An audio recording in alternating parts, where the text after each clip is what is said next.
Hi everybody, it's JuliArt here and welcome to Artful-Elements Studio. And what the blazes are we cutting with today? Well, so I wanted to take a moment to show you what I cut fusion film with.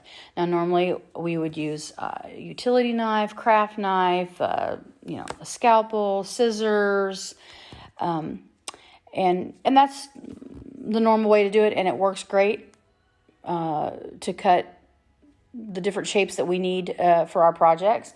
Fusion film comes in all different textures, but sometimes I want to do really kind of funky or curvy designs, and look what I found. Guess what this thing is? Any guesses? What if I told you this sleek little guy is a soldering iron? And not only just a soldering iron, it's a USB chargeable soldering iron. It's unbelievable. I've been using it for a while now.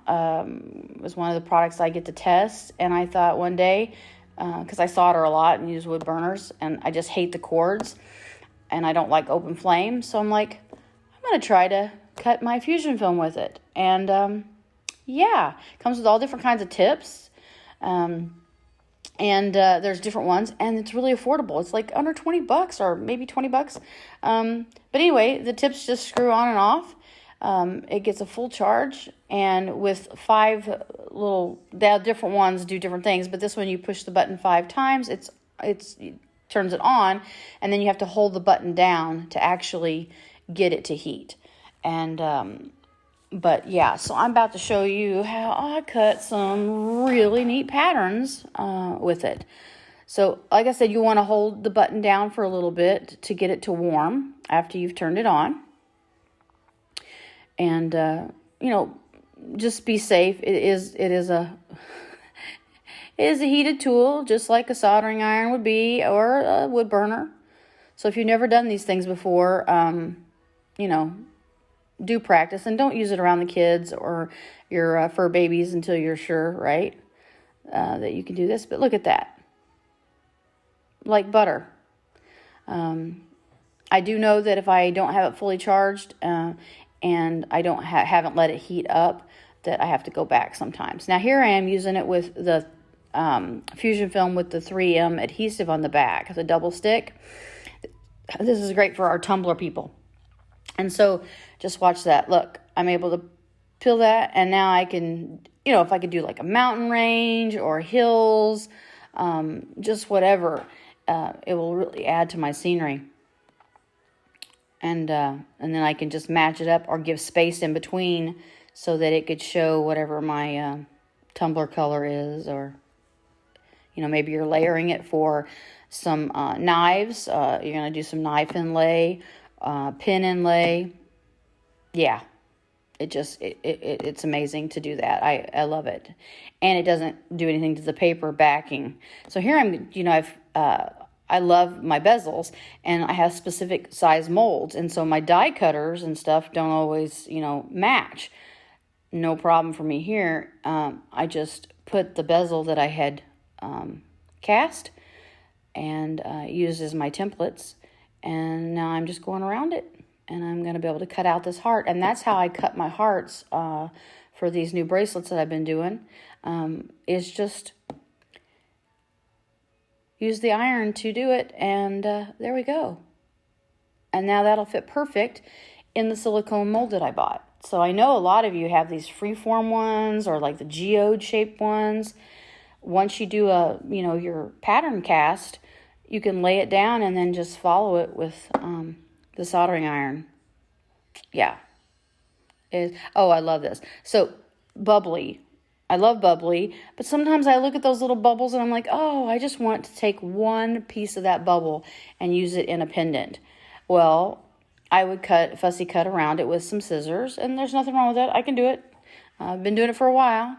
But now I can use this and I can cut out my little bubbles. So I think that's kind of an easier way to do it, maybe. Especially if I've already got the iron out and I've been cutting other things, it's right there. I just thought it was kind of fun. And so now I'm just going to show you some other little pieces. and how they look when they're cut, and how I'm going to like kind of layer them out. So if I were, you know, especially doing a pendant, now if these had adhesive on them, it would hold them into place, and then I could go back with the iron and cut again an oval shape. But now the pieces are layered, they're stuck together, and they're ready, boom, for me to set into the resin. So yeah, I love how it works, and I want to try so many different things with it.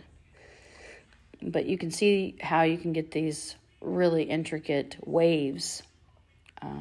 Somewhere I did a little curlicue. I don't think I did it in the video, but I just wanted to show you, like if you were doing a charcuterie board and you wanted to have the base resin, you know, like a blue or a black, then you could come back with these pieces to the side. So it almost give you that raw edge look, but only you're using fusion film to do it. But yeah, so my thumb's not working really well here. I jammed them, and I can't hold on to anything real well, but I got it. I did it. I got a little stuck there, see, so I didn't put enough pressure, but yeah, you get the gist of it, right? Oh, now I want to show you. This has nothing to do with fusion film, but I like to vulcanize things and put resin in them. These are these balloons that are vinyl balloons. When you cut through it, it even does bags. So, but you cut through it, and then it seals that edge. And I'll cast resin in these pieces to get some, like I said, some really cool, you know, shapes. But you can also do bags. So if you need to trim off the edge of a bag or bottom of a bag, or you want to do like a little pattern, it works. I've had some bags that I needed to do that too, but look at that. And I just filled it up with air. Oh, and the other little gadget was my USB chargeable airbrush. So anyway, just thought I would share, yeah, a USB chargeable soldering iron. How freaking cool is that? So anyway, I hope you guys have a good day, have fun creating, and I'll catch you next time. Thanks for watching. Bye.